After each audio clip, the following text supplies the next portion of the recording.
Yo, what is going on, Headliner Nation? For this week's extra video, I thought it would be a whole lot of fun to take a look at some way too early 2025 fantasy football rankings. Now, some of you may not realize that we do videos all year long. A lot of our subscriber base, they come in during the season, they utilize our start and sit information for their fantasy teams, but then when football's over, they kind of throw up the deuces and we don't see them for several months.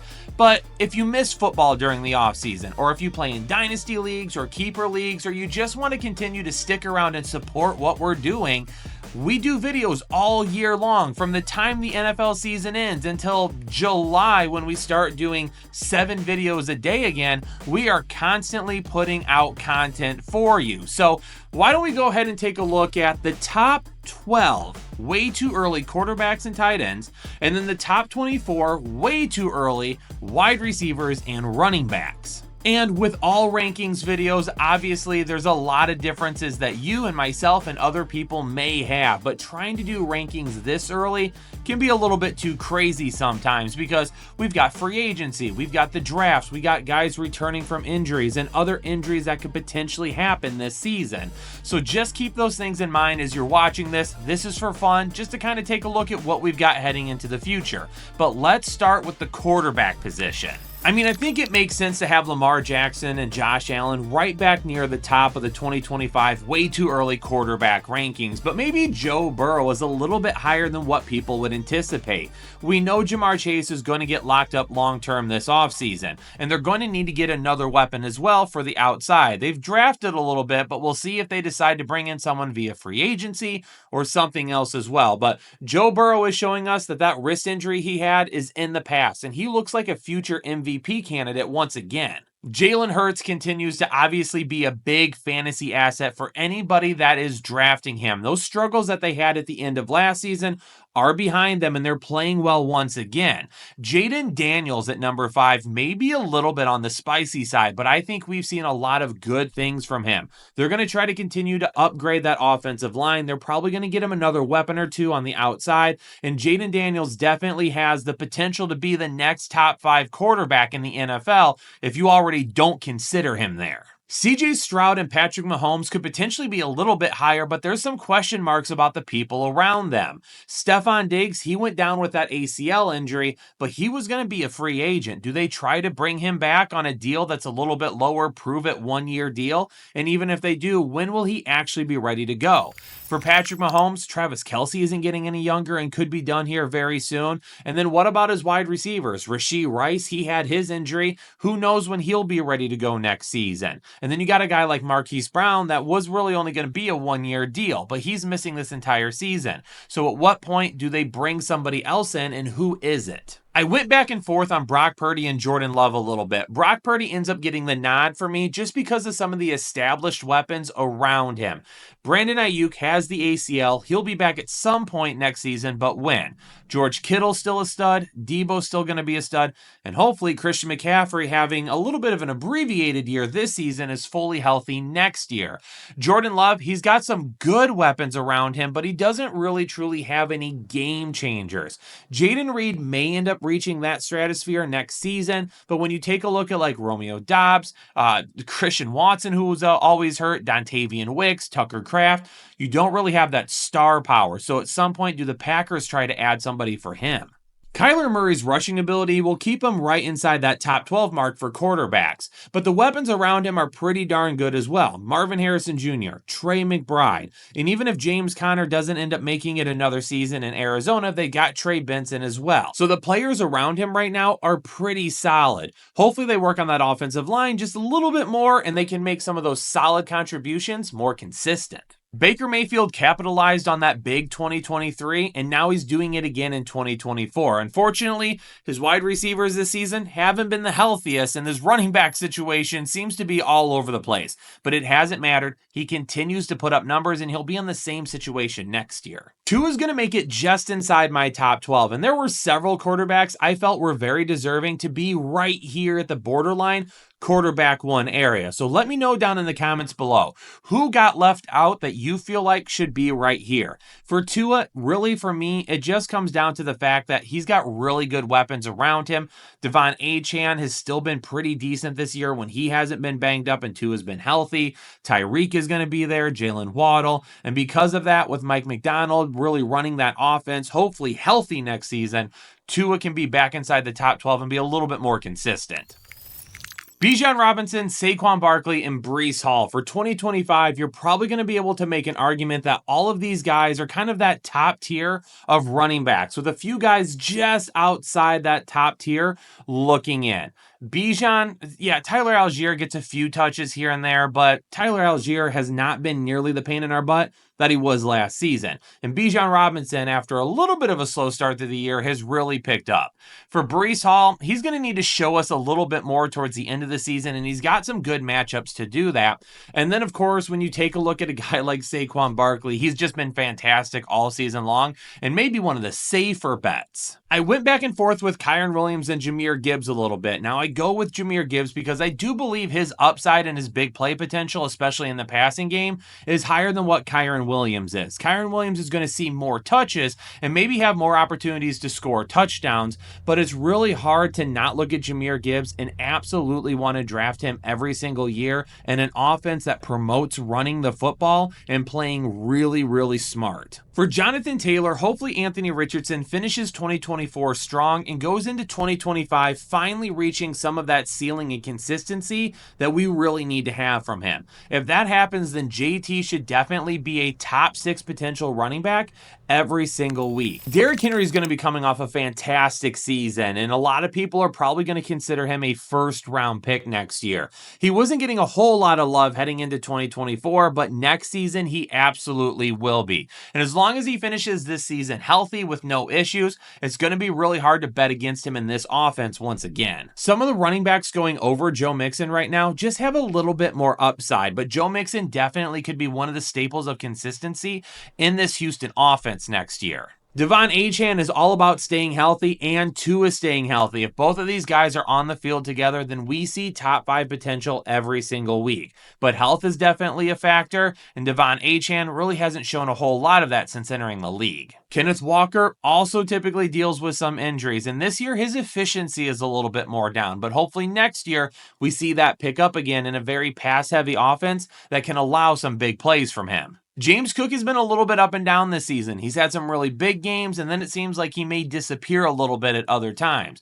Next year, when the wide receivers have a chance to be another year older, we could definitely see a better outcome for James Cook and a little bit more consistency, even if maybe his ceiling isn't as high as what we've seen at times this year. I mean, Christian McCaffrey is going to be inside my top 12 here, but after we saw what happened with the Achilles tendonitis this year, you really have to wonder how many more seasons we have of 16, 17 games. More than likely, Christian McCaffrey is going to have a managed workload for the rest of his career, especially while he's in San Francisco. So he might not be top 12 in terms of points per game, but total points by the end of the season he may. Nick Chubb will be over a year removed from his gruesome injury next year, so hopefully he comes back in 2025 way stronger than we saw this year, and he gets back to being a top performer. Alvin Kamara signed a 2-year extension, so we know that he's going to be remaining in New Orleans for right now, and he really comes up to this point based on volume alone. David Montgomery doesn't have nearly as much volume as some of these guys, but we know that he's almost a lock for a touchdown every single week. Isaiah Pacheco has some issues staying healthy the last couple of years, but when he's on the field, he's fantastic.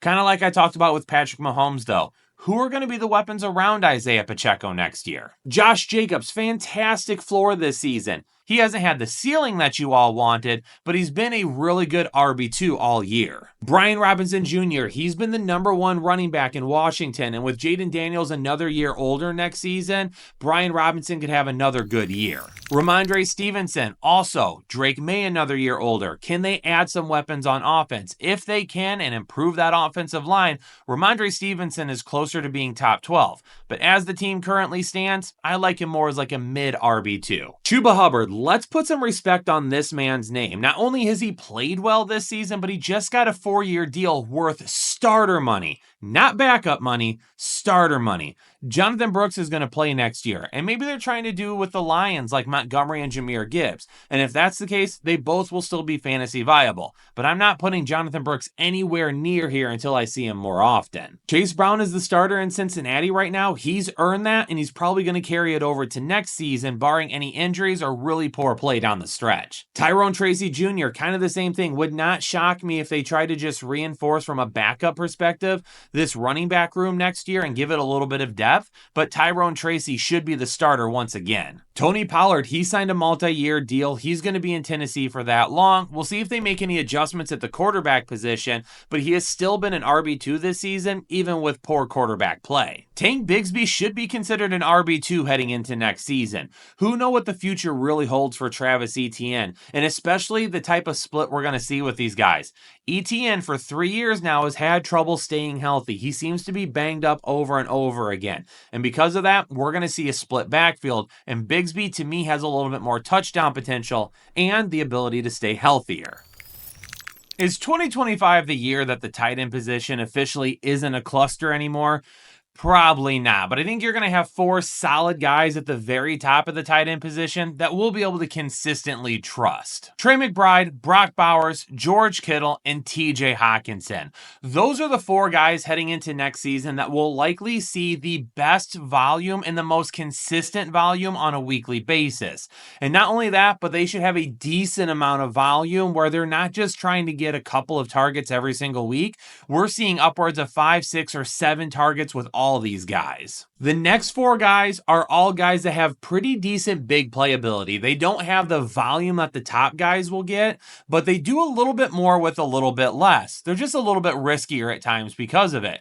David Njoku, Sam Laporta, Dalton Kincaid, Kyle Pitts. Those 4 guys are going to be kind of that B tier of tight ends next year. Jake Ferguson, Mark Andrews, and Travis Kelce are going to be those savvy vets. Jake Ferguson's a little bit higher for me right now because he's on the younger side and still has a little bit more potential. Whereas like Mark Andrews and Travis Kelce, they got to be coming really close to the end at this point, especially Travis Kelce. There's no telling if he even plays again next season. If he does, maybe he's a little bit higher than this. And Mark Andrews might be a little bit more touchdown dependent than what we've come to see from him over the last couple of weeks here in 2024, but like we saw to begin the season, he completely disappeared, and that might happen again at times. And let me go ahead and toss in a dark horse candidate, Jatavian Sanders. His role has increased in Carolina over the last few weeks here, and he definitely looks like he's got some top 12 potential, especially if him and Bryce Young get on the same page and they don't add a ton of weapons outside.